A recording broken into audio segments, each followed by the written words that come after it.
Hello friends, आज आपको बताया जाएगा जो नोविजेक इंजेक्शन आता है इंटास फार्मा का।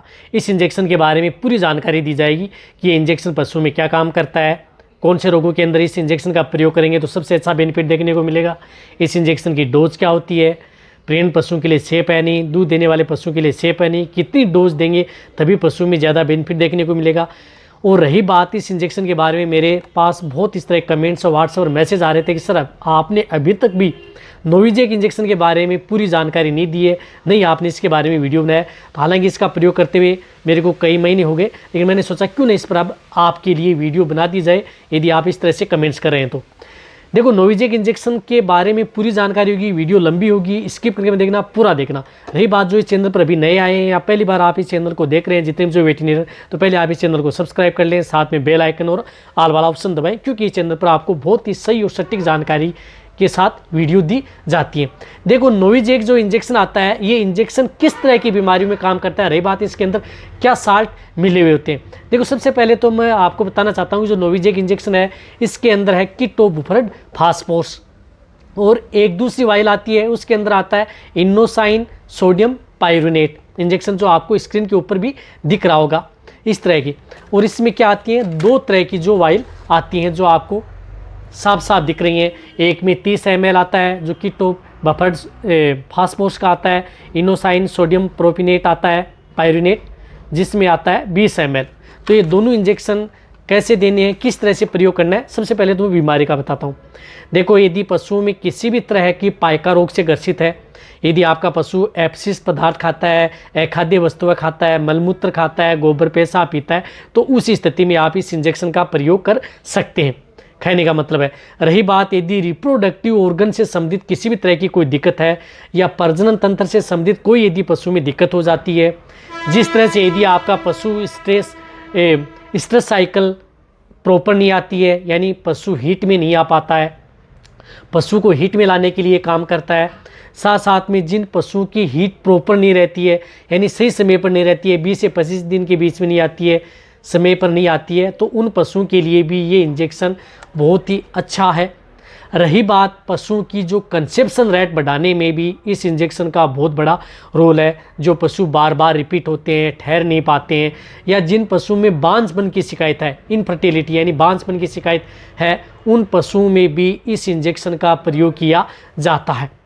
इसी तरह से यदि पशु में जिस तरह से यदि आपका पशु लंगड़ा करके चलता है या उठने बैठने में दिक्कत कर रहा है, तो उस स्थिति में इस इंजेक्शन का प्रयोग किया जाता है। साथ साथ में पशु में किसी भी तरह की जिस प्रकार से मेटाबॉलिक डिजीज़ हो जाती हैं, तो मेटाबॉलिक डिजीज़ में इसको साइड थेरेपी के तौर पर इस इंजेक्शन का प्रयोग किया जाता है।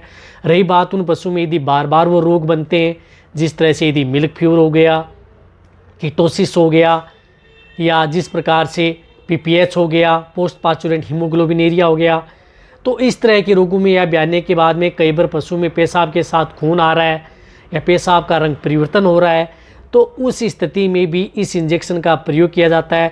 या उस स्थिति से बचने के लिए आप इस इंजेक्शन का प्रयोग पशुओं में करवा सकते हैं। बहुत ही अच्छा रिजल्ट इस इंजेक्शन का मिलता है। इसी के साथ साथ इस इंजेक्शन का प्रयोग यदि पशु कमज़ोर हो चुका है, वीकनेस है, उठने बैठने में दिक्कत आ रही है, जिस तरह से डाउनर्स काउच सिंड्रोम है, उस तरह के रोगों के अंदर भी इस इंजेक्शन का प्रयोग किया जाता है। इसी तरह से इस इंजेक्शन का प्रयोग जिस तरह से आप रेस कराने वाले जो घोड़े होते हैं, हॉर्स होते हैं, उसको में भी आप इस इंजेक्शन का प्रयोग करवा सकते हैं। और इसी तरह से यदि जिन बिग बुल है उनकी जो फाइट कराने के लिए प्रयोग करते हैं, तो उस स्थिति में भी आप इस इंजेक्शन का प्रयोग पहले करवा सकते हैं। कहने का मतलब है कि जो मैंने रोग बताए हैं, उन सभी तरह के रोगों के अंदर इस इंजेक्शन का प्रयोग किया जाता है। इसी तरह से यदि पशु में जिस प्रकार से इंडाइजेशन से संबंधित कोई दिक्कत है, खाना पीना जुगाली से संबंधित कमज़ोर होता जा रहा है, आप पशु को कुछ खिला पिला रहे हैं, फिर यदि आपका पशु में इतनी जो एनर्जी नहीं आ रही है, तो एनर्जी को बूस्ट करने के लिए भी इस इंजेक्शन का प्रयोग किया जाता है। एनर्जी बूस्टर के तौर पर भी इस इंजेक्शन का प्रयोग किया जाता है। कहने का मतलब है कि ये इंजेक्शन लगभग सभी तरह की जो बीमारियां आती हैं, उन सभी बीमारियों में भी आप इस इंजेक्शन का प्रयोग साइड थेरेपी के तौर पर कर सकते हैं। या जहां एरिया सूखा होता है, सूखा एरिया, ड्राई एरिया है, जहां पर हरा चारा उपलब्ध नहीं हो पाता है, तो उस स्थिति में आप इस इंजेक्शन का प्रयोग उन पशुओं में करवा सकते हैं। बहुत ही अच्छा रिजल्ट मिलता है। तो जहाँ पर जिससे क्या है कि आपके पशुओं की जो कंसेप्शन रेट तो बढ़ेगी, साथ साथ में आपके पशुओं में अन्य रोग भी होने से बचा सकते हैं। जो ज़्यादा दूध देने वाली जो गाय भैंस हैं, उनमें यदि आप इस इंजेक्शन का प्रयोग करते हैं तो उन पशुओं का दूध भी डाउन नहीं होता है। इसी तरह से मसल से संबंधित भी इस इंजेक्शन का प्रयोग किया जाता है। देखो ये इंजेक्शन जिस तरह से इसके अंदर जो मैं बता रहा हूँ, कीटोबुप्रेन का जो ये 30 ml की जो वाइल आती है, और ये आती है 20 ml की जो इनोसाइन सोडियम पायरुनेट की आती है। ये क्या करना है आपको, ये 20 ml की वाइल आपको इस 30 ml की वाइल के अंदर आपको मिला लेनी है। मिला लेंगे, दोनों को आपको अच्छी तरह से मिक्स कर लेना है, अच्छी तरह से हिला लेना है। इस तरह से ये 50 ml की वाइल बन जाएगी।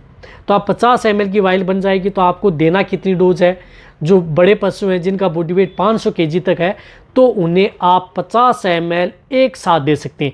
50 ml कौन से रोगों के अंदर दे सकते हैं, जिस तरह से जिन पशुओं के अंदर PPH हो गया, हीमोग्लोबिनीरिया हो गया, या जिन पशुओं के अंदर कंसेप्शन रेट या अदर दिक्कत, पशु में फास्फोरस की बहुत ज़्यादा डिफिशियंसी है, तो उन पशुओं में आप एक साथ 50 ml इंट्रामस्कुलर व इंट्राविनस, यदि आप इंट्राविनस नस में लगाएंगे तो बेटर रिजल्ट मिलेगा। यदि आपको लंबे समय तक यदि इसका रिजल्ट लेना है तो आप इसे सबकट भी इसका प्रयोग करवा सकते हैं। या जिन पशुओं में थोड़ी कमी है, फास्फोरस की कम डिफिशियंसी है, तो इससे आप 25 ml पर डे के हिसाब से, यानी 25 ml आप एक साथ लार्ज एनिमल्स बड़े पशुओं में उनमें लगा सकते हैं लगातार 2 दिन।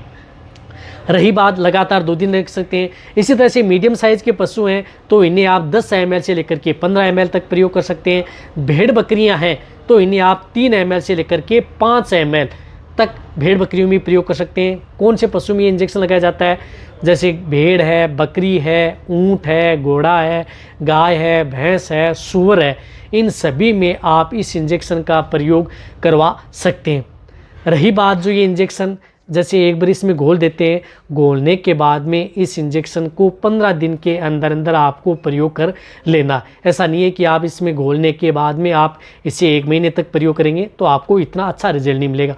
जैसे यदि आप इसमें घोल लेते हैं तो जो रूम टेम्परेचर होता है वहाँ पर आप इसको रखें, और जैसे यदि आपको लग रहा है कि आपको 2 से 3 दिन पशु में प्रयोग करना है, जिस तरह से यदि आपको जो लार्ज एनिमल्स हैं ज़्यादा डिफिशियंसी है तो इनमें 20-20 ml के तौर पर यदि 5 दिन प्रयोग करना है तो आप 5 दिन भी आप इस इंजेक्शन का प्रयोग करवा सकते हैं, जिनमें बहुत ही ज़्यादा डिफिशियंसी हो जाती है।